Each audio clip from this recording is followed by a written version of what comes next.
मैं हूं हुरितान। नजर डालते आज के खबरों पर। हाथ की मेहंदी का रंग अब तक नहीं हुआ था फीका। आई ऐसी खबर की परिजनों की आंखों में उमड़ पड़ा सैलाब। गुमशुदा परिवार का नाम आंखों से देख रहा है रास्ता। अब तक कौशलेंद्र वह अंकिता नहीं लगा सुराग। प्रतापगढ़ से हनीमून पर सिक्किम गए नव विवाहित जोड़े का अब तक नहीं मिला कोई सुराग। परिजनों ने सिक्किम में डाला डेरा।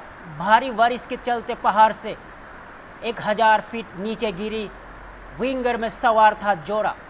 सिक्किम के मंगन जिले में पर्यटकों को ले जा रही टूरिस्ट बस तीस्ता नदी में गिर गई थी। इस बस में कुल 11 लोग सवार बताए जा रहे हैं, जिसमें उत्तर प्रदेश के प्रतापगढ़ का नव विवाहित जोड़ा कौशलेंद्र सिंह 29 साल, वह अंकिता सिंह 26 साल बस में सवार थे। घटना की जानकारी होते ही दोनों परिवारों में कोहराम मच गया और दोनों के परिजन आनन फानन में सिक्किम पहुंच गए।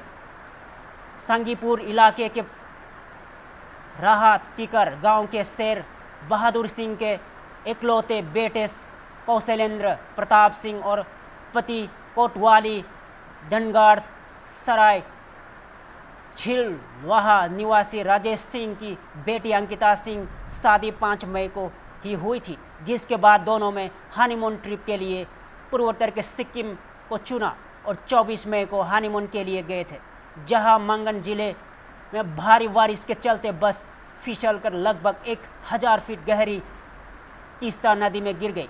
घटना के बाद सर्च ऑपरेशन शुरू तो हुआ, लेकिन मौसम दगा दे गया, जिसके चलते सर्च ऑपरेशन प्रभावित हो गया। हादसा उस समय हुआ जब बीती 29 तारीख को यहाँ लोग उत्तर सिक्किम के मंगन जिले से वापस गैंगटोक स्थित होटल के लिए लौट रहे थे। मंगन से रवाना होने से पूर्व सुबह कौशलेंद्र की अपनी मां से आखिरी बार बात हुई थी। कौशलेंद्र के पिता वह अंकिता का भाई वह चाचा अभी भी सिक्किम में दोनों के मिलने की उम्मीद में जमे हुए हैं, तो वही दो परिवारी जन रविवार को वापस आ गए। आगे दिखे।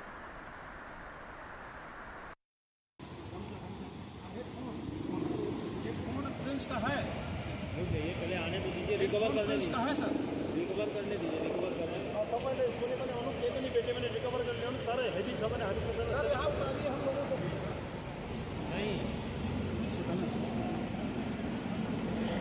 सर, सामान मिल रहा है यार, सामान मिल रहा है। हेड फोन क्या था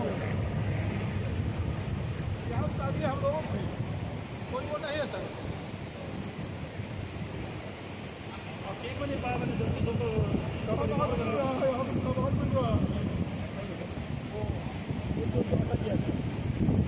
जो भी मिल रहा है पूरा रिकवर करवाइए। सामान यहाँ मिल रहा है, भी आइटम मिल रहा है। उस दिन उसका हेडफोन जो है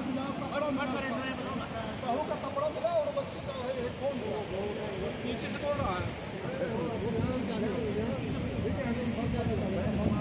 किसी का भी हो सकता है, मिल रहा है सामान, ये बता रहे हैं। जाएंगे? हाँ जाएंगे। मैं शेर बहादुर सिंह उत्तर प्रदेश प्रतापगढ़ जिले से राहटीकर गांव का निवासी हूं। मेरा बेटा कौशलेंद्र प्रताप सिंह, मेरी बहू अंकिता सिंह सिक्किम कार दुर्घटना में नदी में गिर गए हैं, तब से गायब हैं। मैं अपने प्रदेश के मुख्यमंत्री योगी जी से प्रार्थना करता हूं कि यहाँ सिक्किम के मुख्यमंत्री जी से बचाव कार्य और तेज करने की अपील कर दें एक बार। आज यहाँ 8वां दिन है, हम लोग घटना स्थल पे जाके देख रहे हैं। हमारे साथ जो बचाव कार्य हो रहा था उसमें जो कपड़े, जूता, घड़ी, चश्मा, बैग जो भी मिले हैं उसमें भी एक भी सामान मेरे बेटे और बहू का नहीं प्राप्त हुआ है। मैं निवेदन प्रार्थना कर रहा हूं कि बचाव कार्य और तेज किया जाए और मैं जब तक अपने बेटे बहू को नहीं ले लूंगा मैं सिक्किम से वापस नहीं जाऊंगा घर। मैं अपने देश के सभी भाइयों से, सभी नागरिकों से निवेदन कर रहा हूं कि हमारे बेटे और बहू को सुरक्षित बचे रहने के लिए भगवान से प्रार्थना करें। इधर उत्तर प्रदेश में अखिलेश यादव का सरकार पर हमला। बोले एक हिंदी कहावत है, एक पे एक 11 और दूसरी है 9 2 11, लेकिन मेरा सवाल सिर्फ 11 साल नहीं है। अखिलेश यादव ने कहा कि दिल्ली सरकार के 11 साल और उत्तर प्रदेश के सरकार के 9 साल मिलाकर कुल 20 साल होते हैं। इन 20 सालों का हिसाब जनता को देना होगा। सरकार को तमाम क्षेत्रों में अपने कामकाज को लेखा जोखा पेश करना चाहिए। उन्होंने सवाल उठाते हुए कहा, शिक्षा के क्षेत्र में हम कितने बिछड़ गए, रोजगार देने में सरकार कितनी सफल रही, जिन निवेशों की बात की गई थी उनमें से कितना निवेश वास्तव में आया। अखिलेश ने कहा कि उत्तर प्रदेश के लोग इसलिए ज़्यादा आकलन करेंगे क्योंकि देश के प्रधानमंत्री इसी राज्य से आते हैं। अखिलेश ने कहा कि दिल्ली और लखनऊ के बीच कोई तालमेल है, ऐसा नहीं लगता है। यह मैं नहीं कह रहा, यह कहीं इनकी योजनाओं में साफ दिखता है। इन्होंने सरकार की योजनाओं पर सवाल उठाते हुए कहा, जो गांव गोद लिए गए, अगर उनकी तस्वीर नहीं बदली तो प्रश्न चिन्ह लगता है, और यहाँ प्रश्न चिन्ह उत्तर प्रदेश सरकार पर लगता है। अखिलेश यादव ने बीजेपी सरकार पर आंतरिक खिंचातान का आरोप लगाते हुए कहा, यहाँ जितने लोग बीजेपी में बैठे हैं वे एक दूसरे के सिर से टकरा रहे हैं। कोई ऐसा विभाग नहीं जहाँ खिंचातान ना चल रही हो। गांव में अब भी गंदगी भरी हुई है। उन्होंने सवाल उठाया, फसलों का कोई एरियल सर्वे करता है क्या? आपको खुद जाकर किसानों का सामना करना चाहिए जो आप करना चाहते हैं। अंत में उन्होंने कहा, उत्तर प्रदेश में आज भी बड़े पैमाने पर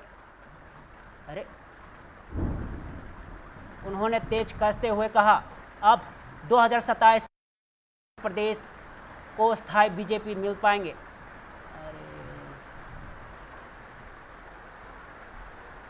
देखिए, मैं आज बधाई देना चाहता हूं कांति सिंह जी को और हमारे सांसद एसपी सिंह जी को, जिनके कार्यक्रम में मुझे शामिल होने का मौका मिला। आज उनकी बायोग्राफी का विमोचन था। इस बायोग्राफी को जो भी पढ़ेगा उसे प्रेरणा मिलेगी, और इस बायोग्राफी में पूरी जर्नी है लाइफ की, पॉजिटिविटी है, और किस तरीके से संघर्ष कर करके ग्रामीण क्षेत्र से लेकर के और आज की परिस्थितियों में समाज की तमाम रूढ़िवादी चीज़ों से लड़ते हुए, संघर्ष करते हुए यहाँ तक पहुँचे हैं। और जो किताब का शीर्षक लिखा है, छूना है आसमान, इसका मतलब यही है कि जीवन भर संघर्ष करते रहना है, और संघर्ष में मंजिलें मिलती हैं, वही आसमान है। जब एक मंजिल पे पहुंच जाते हैं फिर दूसरी मंजिल का संघर्ष शुरू होता है। इसीलिए लगातार आसमान को छूने के लिए संघर्ष करते रहना पड़ेगा। यही जीवन का सार है, यही जीवन का रास्ता है।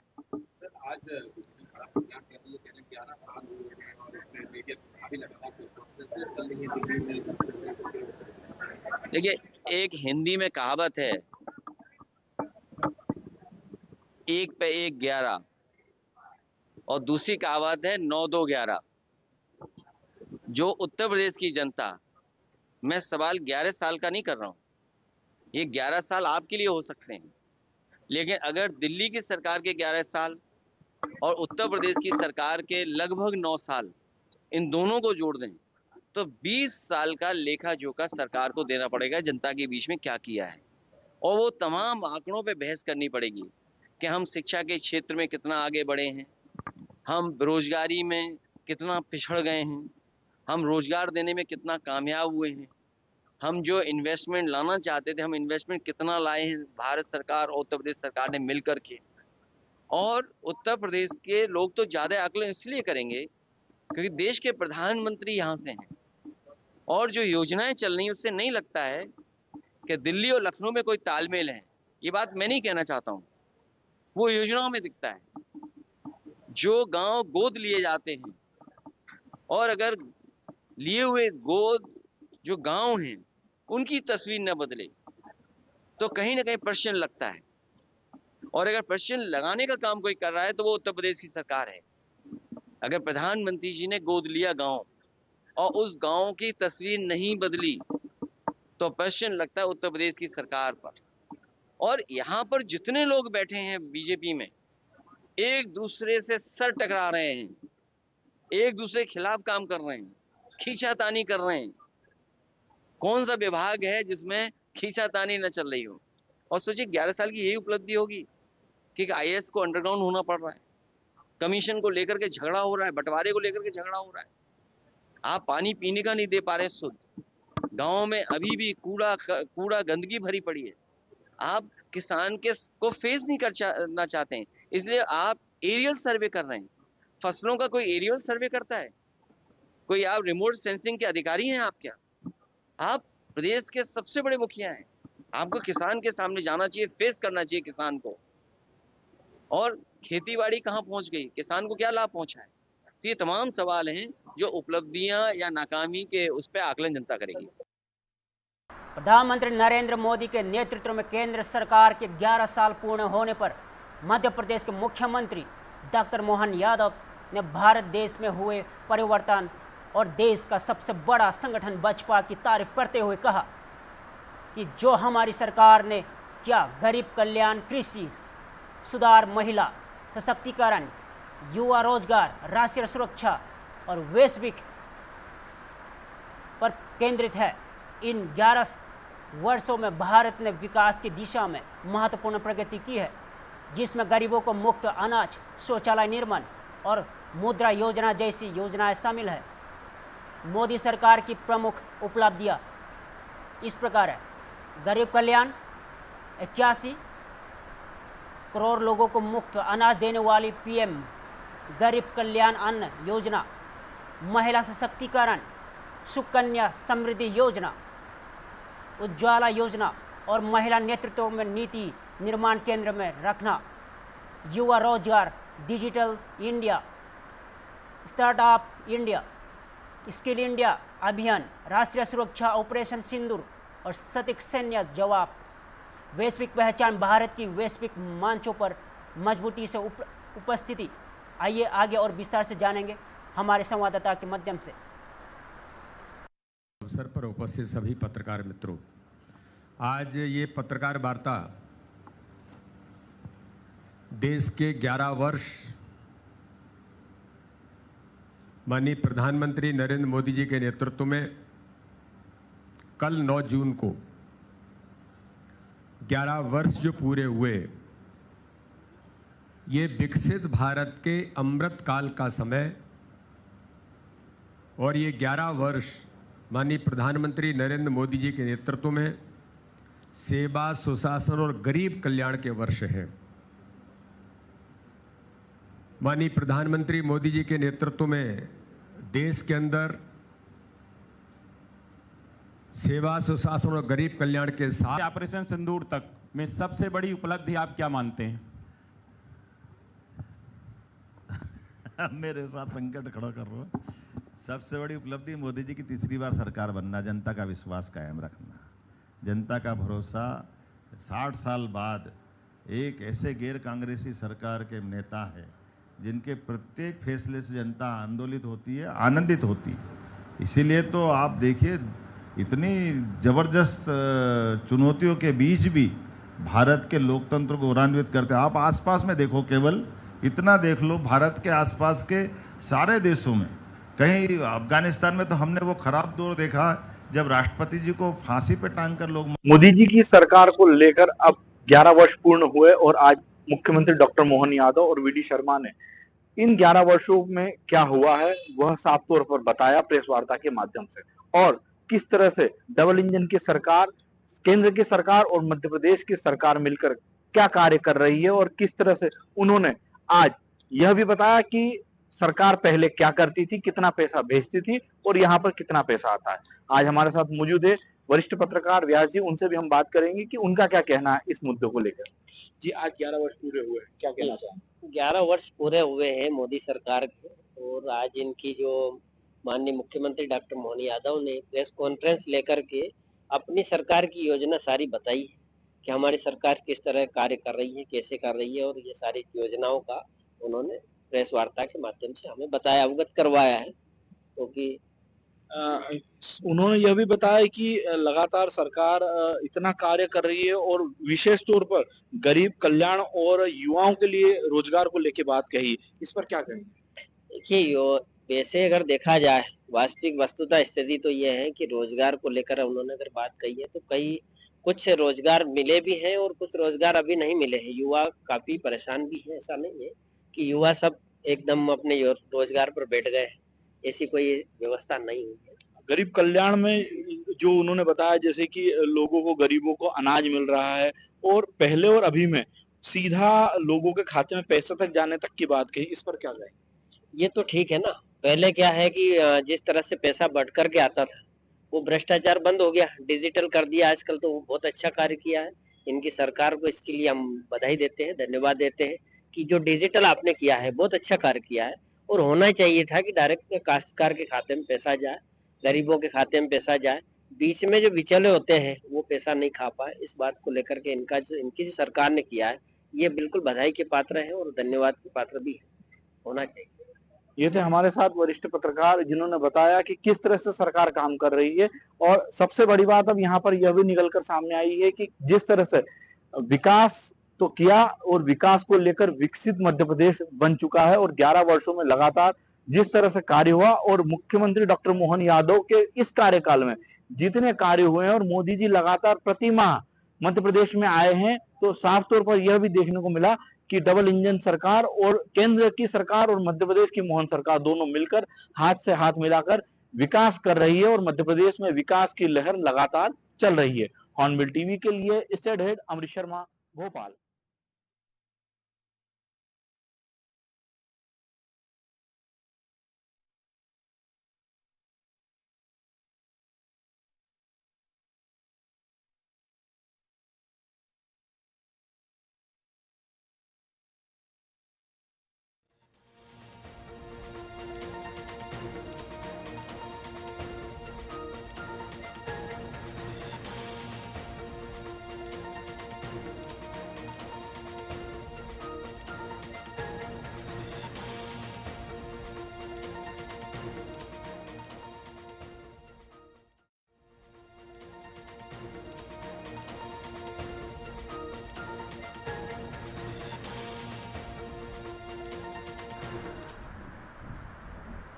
उत्तर प्रदेश के आम आदमी पार्टी सांसद संजय सिंह ने की प्रेस वार्ता। उत्तर प्रदेश में आम आदमी पार्टी संगठन का विस्तार कर रही है। लखनऊ, प्रयागराज, मेरठ, फिरोजाबाद में पार्टी कार्यकर्ताओं के साथ सम्मेलन करने जा रही है। आज अयोध्या प्रांत का सम्मेलन बाराबंकी में है। जिला पंचायत और ब्लॉक प्रमुख के चुनाव में योगी जी ने कहा था डायरेक्ट जनता के द्वारा कराए जाएंगे। अगर ऐसा हुआ तो हम उसका स्वागत करेंगे। बदायूं के जिला हॉस्पिटल में कई नवजात बच्चों की मौत हो गई, वहां पर मशीन ऑपरेट करने वाला कोई नहीं है। सुल्तानपुर में बिना नोटिस दिए गरीबों के घर उजाड़ दिए गए, उस मामले में हम माननीय उच्च न्यायालय तक जाएंगे। हिंदू मुसलमान की राजनीति करके वोट लेना अलग बात है और काम करना अलग बात है। दिल्ली के स्कूलों में फीस बढ़ा दी जा रही है, बस का किराया बढ़ा दिया गया, लोग परेशान हैं। तो आगे सुनिए। सरोजिनी नगर और एसडीएम नगर निगम के ऊपर भी जो है सस्पेंशन के लिए लिखा गया है शासन को। ये तहसील स्तर पर सर इतना भ्रष्टाचार है। कौन सा विभाग बचा है वो बताइए ना आपने। नहीं, तहसील स्तर पर सारा ज़्यादा। स्वास्थ्य विभाग बता दीजिए, शिक्षा विभाग बता दीजिए, तहसील बता दीजिए, कोई किसी को छोटी मोटी नौकरी पाना हो वो बता दीजिए, नौकरी के नाम पे हुए पेपर में पेपर लीक बता दीजिए। कौन सी चीज़ में भ्रष्टाचार बचा हुआ है जहाँ ना पहुँचा हो आप बताइए। हर थाने के अंदर बगैर रिश्वत के ना कोई FIR लिखी जाती है, ना कोई कार्रवाई होती है। तो ये तो सब गिरे सकते हैं। दिल्ली में भाजपा की सरकार बनी है, उसके बाद से इस बार से आ रहा है कि नए एडमिशन सत्र में बच्चों से फीस वृद्धि हुई है और जो आपका शिक्षा मॉडल था वो पूरी तरह से बदल दिया गया। पूरी तरह से उस पर लोगों का रुझान आ रहा है कि पहले जो व्यवस्था थी वो ठीक थी और अब जो व्यवस्था है सरकार की वो उतनी ज़्यादा वो नहीं है। ऐसा ज़्यादा बात तो हम चुनाव में चिल्ला के कह रहे थे। देखिए, हिंदू मुसलमान की राजनीति करके वोट लेना अलग बात है, लेकिन जनता के लिए काम करना और सरकार चलाना ये आम आदमी पार्टी से बेहतर कोई नहीं कर सकता। ये दिल्ली में हमने साबित किया। केजरीवाल जी ने शिक्षा फ्री, इलाज फ्री, बिजली फ्री, पानी फ्री। अभी के लिए इतना ही। ऐसे ताज़ा खबरों के लिए देखते रहिए हॉर्नबिल TV भारत।